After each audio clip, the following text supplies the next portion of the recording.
before I start my 2AR, just like Natalie did, I want to thank everyone that's here, obviously. I think our last debate went really, really well. And I am also really honored to see so many familiar faces and people that I can personally call my friends, because you guys are really important to me. And our connections moving forward will be excellent. So thank you so much.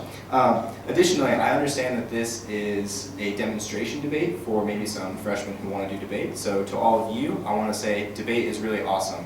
And that's why all four of us are continuing to do it and competing at a very high level. So anyway, now to the 1AR, or 2AR, excuse me. So the order will be advantage 2, counterplan, advantage 1, disavow. I'll give you an overview at the top as well. So it'll be advantage 2, counterplan, advantage 1, disavow. Before that, no preview. Is everybody ready? Okay. So basically the overview is this. They're talking about how we have to show on our side that this is a necessary action to take. I think overall we've given you 2 reasons why it's a necessary action to take. 1, because it's one of the ways in which we can stop Japan from experiencing economic downturn. The second reason is because of our add-on to the counterplan. Ultimately, we say that this is the first step in providing security interminably to Japan and East Asia overall. We think that that's really, really important.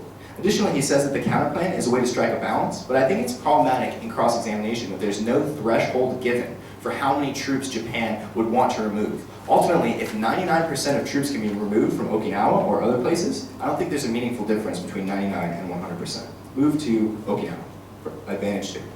We'll just concede that this is a necessary cost and move on. Move to the counterplan. First of all, I don't think there's any mention of the add-on in the 2NR.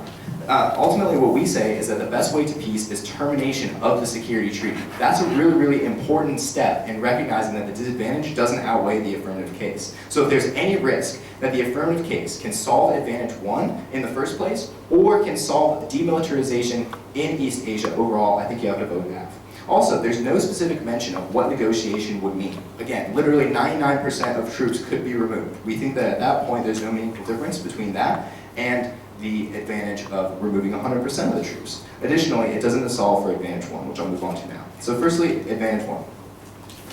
I think the last speaker mishandles this because we're not just talking about host nation support, but we're talking about labor laws, land, which is worth 13 trillion yen, and the TTP, all the industries that Japan misses. Also, extend my partner's arguments that says that all of this money can be developed and turned into making Japan's self-defense force stronger and making Japan's economy more embedded in the East Asian economy.